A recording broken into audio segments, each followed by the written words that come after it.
مقلنت ولن يعني ذا ولي انت حبيب، هاني ذا ولي انت حبيب. يولا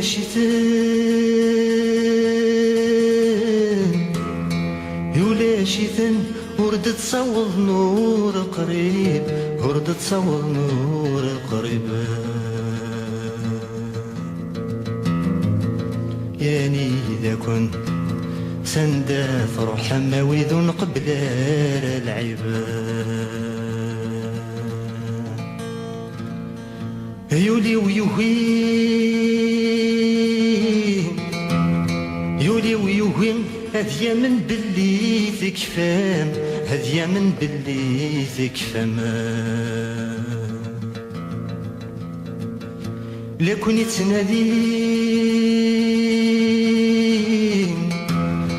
يتنادين يتسافي كن ذين منام، يتسافي كن ذين منام.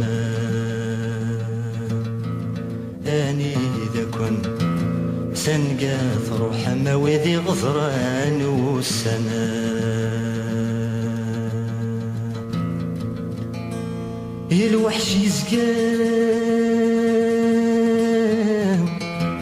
الوحش يزقام يغلبولي وذا خميس، يغلبولي وذا خميس.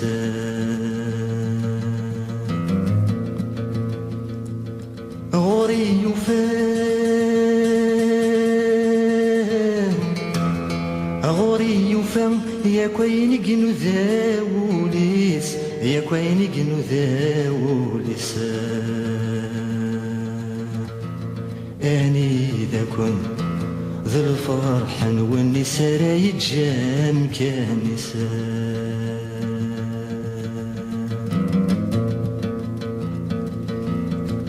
الوحش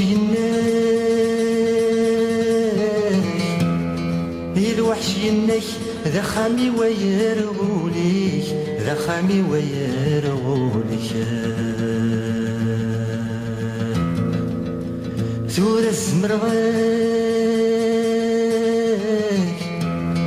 الزمرغاك هالي رفيقني ذا فريونيك، هالي رفيقني ذا فريونيك. وإذاك روحا هولا شيثان ورايلين ذا معيونيك.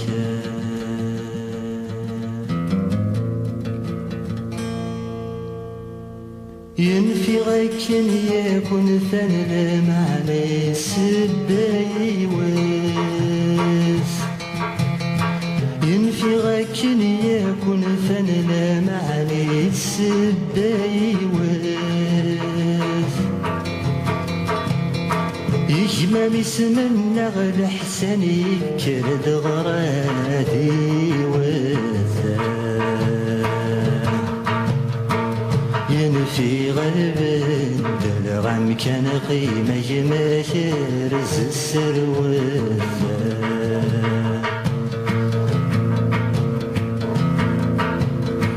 يد نسمكتي لجلي يتسوغ فضار سمين الزمغر كاس. يد نسمكتي لجلي يتسوغ فضار سمين الزمغر كاس. ميكفت لي وعذا وسكسوني كفت الغاس دحلالاسا. يا سميتك فاد عاوز سوم غلي غدا والعنايا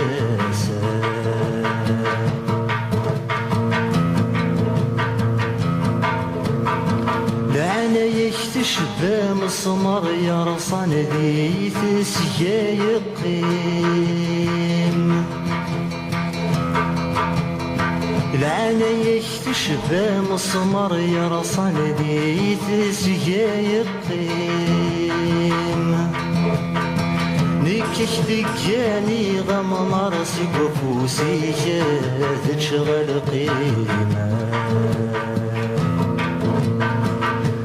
دي تاسفتي ديكي غصغر ماشي الدرقة وغنيمة سب اسمي بعد تولى النور اشتاق انتي مطيم سب اسمي بعد تولى النور اشتاق انتي مطيم ان غرجة تودي روحا خرطوماتي دنستقسيمة ما تشيلي غاضن ذاك السيد نثروري آتي سيرين بدي ذهن نتي غلتين آتي سيرين آتي سيرين بدي ذهن نتي غلتين آتي سيرين أني ذليغ أني دام غوني ناتي زين أني ذليغ أني دام غوني ناتي زين لكن تواليغ هكني لك ميد توالي ناتي زين لكن تواليغ هكني لك ميد توالي ناتي زين ورجع الخبر يعدل يظل يتوسم ورجع الخبر يعدل وساد وزكام ورجع الخبر عمون فدام الشتوام ورجع الخبر تعساغ من كل جهة يوسد وغيو فايد ميت استقصاين نايدا مغبوني واه يوسد وغيو فايد ميت استقصاين نايدا مغبوني واه يا نسيد سكي غايهو ياهود يبوي واه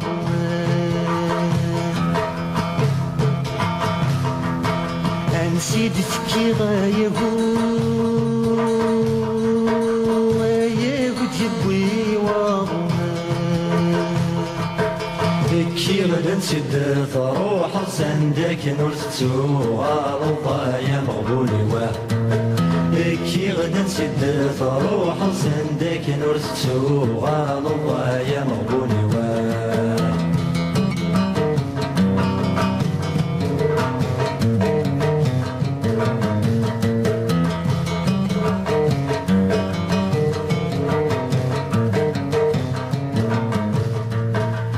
شيد صغيرة يهو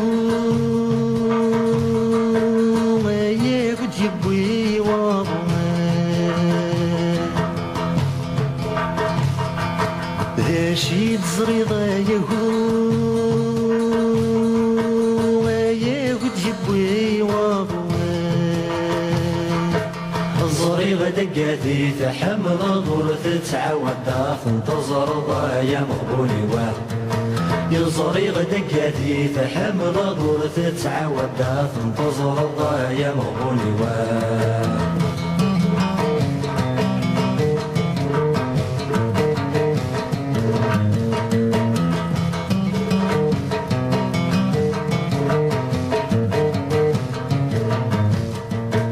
ذا شيد فنا يهو ياهود يبوي واضنا شيد فنا يهو ياهود يبوي واضنا سقواس ميقموت بابك يتبدل ترقيت فلاك يا مغبوني واه سقواس ميقموت بابك يتبدل ترقيت فلاك يا مغبوني واه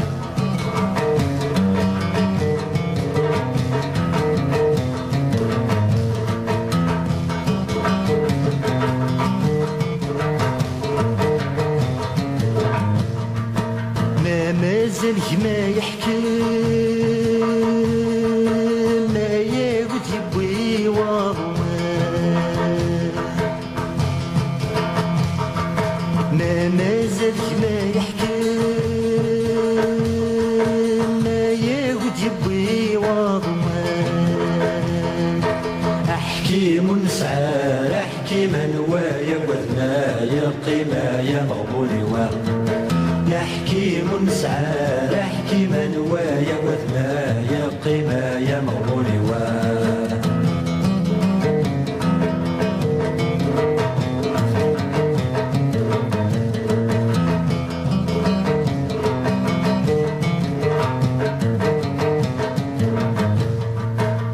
مليد ما إلا البطل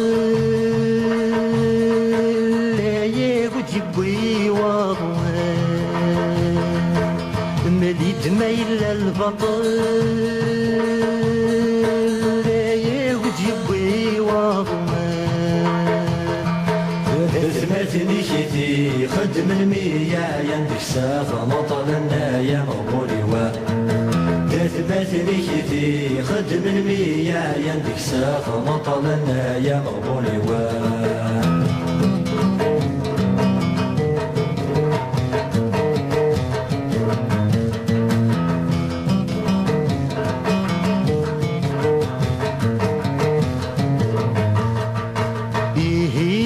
البطل لا ياخد يبوي وضمان يموت البطل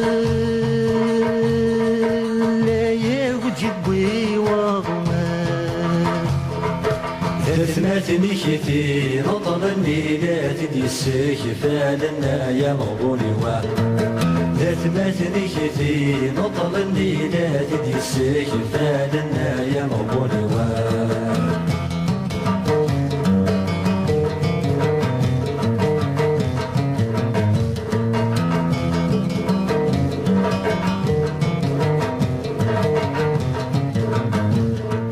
سنجد صرح ضايهو ما ياخد يبوي وضمان سنجد صرح ضايهو ما ياخد يبوي وضمان شقعاني دوات مثنيكي وكنك غمغيط يجيك يا مغبوني شقعاني دوات مثنيكي وكنك غمغيط يجيك يا مغبوني شقعاني دوات مثنيكي وكنك غمغيط يجيك يا مغبوني شقعاني دوات مثنيكي وكنك غمغيط يجيك يا مغبوني شقعاني دوات مثنيكي وكنك غمغيط يجيك يا مغبوني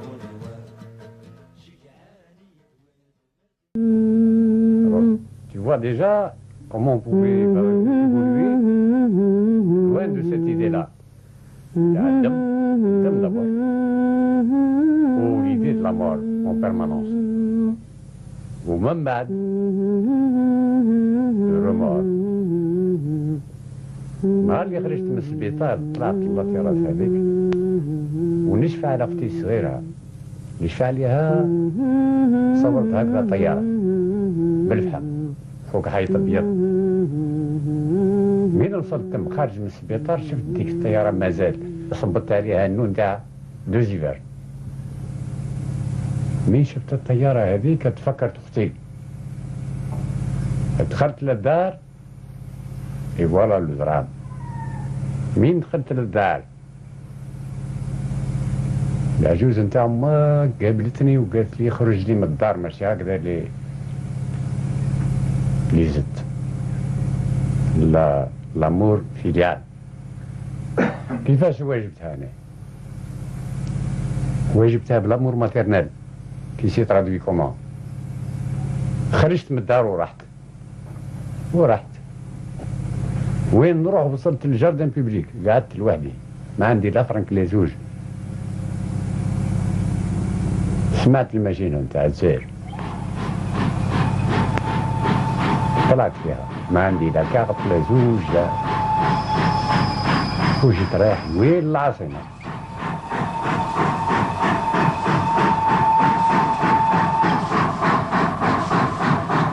premier mouvement consistait à fuir des principes rigides, donc les principes tribaux.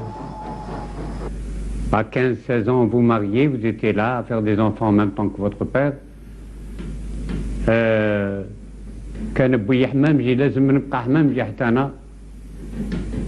Je sentais qu'il me fallait sortir de cette ambiance-là. Mais je ne pouvais pas quitter cette ambiance sans avoir à choquer ou mon père, ou ma mère, ou ma famille. Mais sortir de là, il me fallait faire quelque chose, quoi? Je sentais que j'avais quelques prédispositions pour le dessin. Et je me suis demandé dans quelle mesure il n'était pas intéressant de voir de ce côté-là. La peinture, qu'est-ce que c'était à l'époque? C'était par routine qu'on allait à l'école. Qu'est-ce que tu veux? On nous mettait devant Jules César, devant Néron, en ronde-bosse. Oui, n'arrivons la ronde-bosse, oui, n'arrivons Néron, oui, n'arrivons Jules César. On aspirait à faire du portrait parce qu'on sentait que الجزائري يحب يشوف روحه هكذا معلق في حيط يحب البورتري نتاعو وقلنا on va faire du portrait pour manger un petit bout de pain. On avait d'ailleurs des Farid Bellidam, Allah yarhamou, il a été tué par l'Ouest, qui avait un petit kiosque du côté de la rue de la Lyre qui agrandissait des photographies et on pensait que c'était ça l'objectif. Arriver à avoir un petit kiosque, faire du portrait. Eux qui nous parlaient de Beethoven, de Strauss, de Chopin ou de Liszt ou de Mozart, on n'avait que Farid al-Atrash ou bien Cheikh Mohamed Abdel Wahab à leur opposer. Et lorsqu'on sortait du quartier de la Marine ou situé de l'École nationale des Beaux-Arts, on n'avait pas le choix, on était reçus par ces petites ruelles de la Casbah d'Alger où l'on entendait, où l'on passait de Cheikh Atitma à Cheikh Mohamed Abdel Wahab, à Farid al-Atrash, et de temps en temps c'était des accrochages terribles au Café des Sports avec les amis sur la qualité d'Abdel Wahab par rapport à celle de Farid al-Atrash. Donc nous avons évolué comme ça jusqu'au jour où il nous fallait rompre avec l'enseignement que l'on nous imposait ici à Alger. On n'avait pas le choix, il nous fallait découvrir Paris. Et arrivé à Paris, nous nous sommes aperçus que tout ce qu'on nous avait enseigné et appris ici à Alger était nul et non avenu. Il nous fallait absolument refaire notre éducation.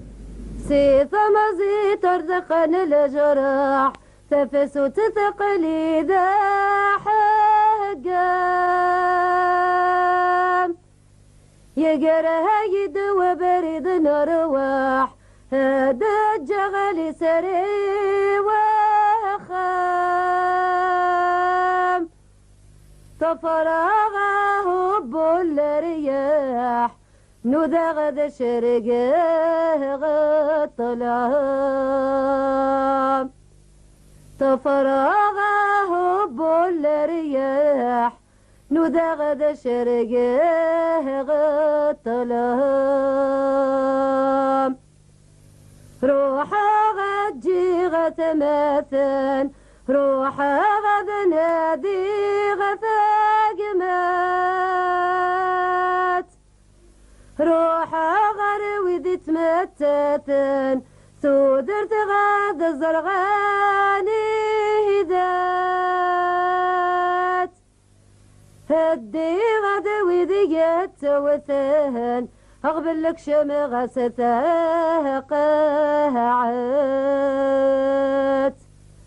هدي غدوي دقيت وثهن أقبل لك شمغ ستقاعد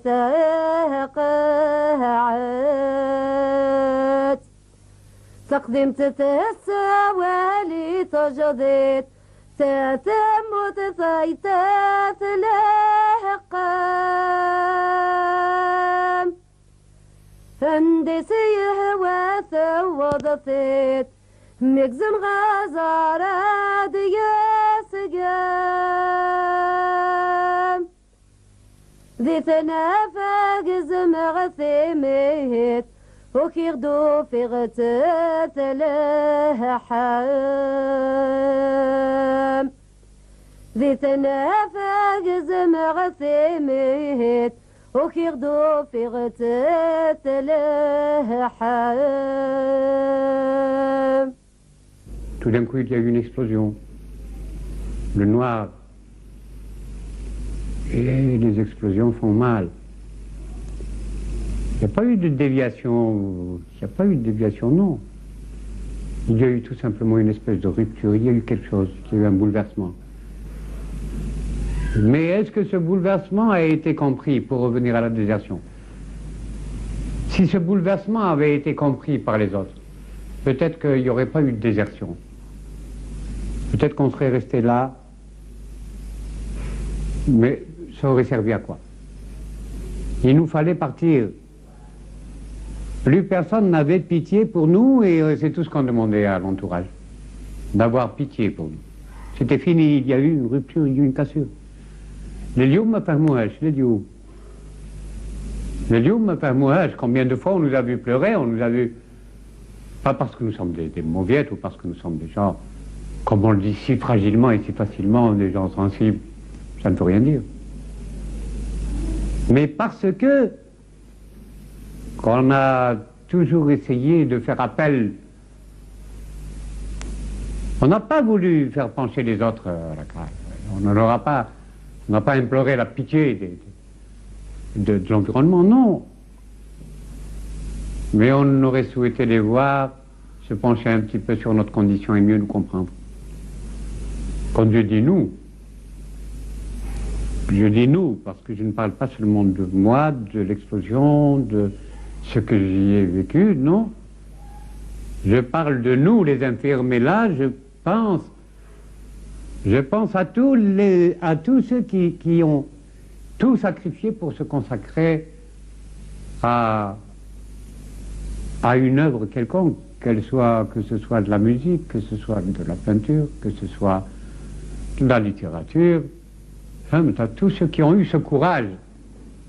Moi, je pense qu'ils sont d'un courage légendaire, d'un courage vraiment à féliciter. Anthony.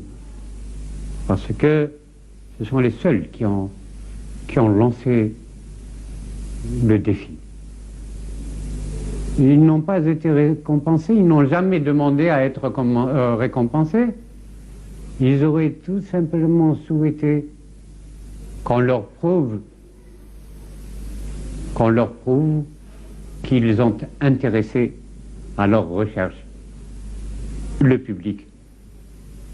Le public. Mais ça, je crois que le public a été ingrat. L'artiste est venu vers lui, c'est le public qui l'a fui. C'est le public qui a fui l'artiste. Et c'est de l'ingratitude. Je considère qu'un pays sans artiste est un pays mort. J'espère que nous sommes vivants. J'espère que nous sommes vivants, que notre pays est vivant, qu'il a besoin de ces artistes, que notre société a besoin d'artistes. Qui pouvait m'acheter une toile? Les Français nous ignoraient. Les Algériens, ils ignoraient là. Les étudiants étaient fauchés. Il ne restait plus qu'à les déchirer, puisque de toute manière, on n'avait pas où les mettre. On en a semé, tu sais combien, en cours de route. Je dirais sans regret. Sans regret parce qu'on a traité de nous, de nous-mêmes. Et toujours la déchéance, toujours la guenille, toujours ce qui pouvait provoquer un peu de pitié, toujours ce qui pouvait faire de la peine. Et je crois qu'aujourd'hui, je le regrette un peu. Je le regrette un peu, parce que j'ai été moi-même surpris par les goûts des gens qui constituent aujourd'hui ma société. Ceux-là même qui tout d'un coup ont tout oublié, tu vois, et qui aiment la fleur, sans l'avoir plantée. Qui aiment la fleur. Moi, je les déteste, les fleurs. Je les déteste. Pas parce qu'elles sont là que je les aime, non. Elles sont là accidentellement. Je n'aime pas les fleurs. Ou bien laissez-les là où elles sont. Laissez-les là où elles sont. Même pas fraîches, puisque tout d'un coup, on nous propose des fleurs en matière plastique qui ne fanent jamais. Tu vois les économies à quel niveau on les fait. Et pourquoi je m'évertuerais, moi, à peindre des fleurs? Non. Moi, je suis fait pour les rappeler à l'ordre, pour leur rappeler qu'ils ont traversé des moments pénibles, des moments difficiles qu'ils ont tendance à oublier. Je n'ai qu'à d'ailleurs me mettre là au coin de la rue. Je n'ai qu'à les voir conduire pour découvrir tout à coup, je m'étais trompé. Mais je suis quand même resté fidèle à mes personnages. Mes personnages sont algériens. Mes personnages n'ont pas déliré, ils ont subi. Mes personnages sont tous été torturés. Mes personnages n'ont pas souffert seulement de la guerre, mais de cette riche histoire, une histoire millénaire. Remontez un petit peu l'Arabia, vous allez voir. Remontez, vous allez, à travers une robe de l'Arabia, vous allez découvrir toute notre histoire. D'abord, tous les éléments qui constituent l'ambiance dans laquelle évolue l'être, la terre, le ciel, tous les éléments essentiels, l'élément minéral, végétal, animal. La fleur est dans la robe.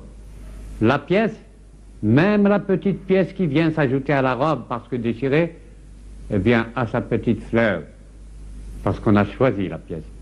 Mais c'est ça l'art. C'est ça l'art. C'est savoir choisir chaque fois. Chaque fois qu'on a besoin d'utiliser, on choisit. Mais c'est ça là.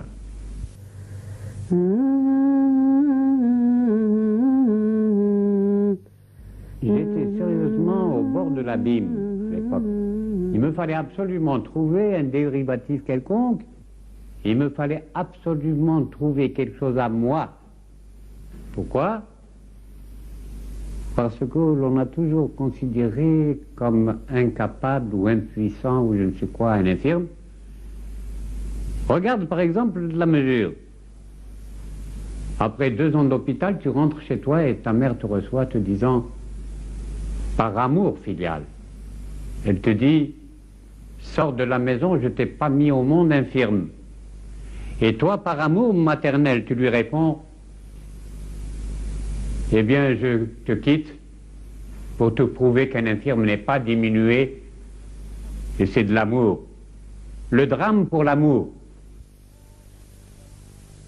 هاني ذايل انت تدرين يصفضني مطهون يصفضني مطهون هاني ذلني يا خامن يولي نسيف السن المهون يولي نسيف السن المهون هاني ذات لها تبور تديت اللي ندى قد موان هاني ذات لها تبور تديت الدين ذا قد موان هاني ذات لا تجمع إذا قتماتن إذا تمهتن إذا قتماتن إذا تمهتن هاني ذلن العوان صارت بحير ثيم زين ردن تبحيرين ثيم زين ردن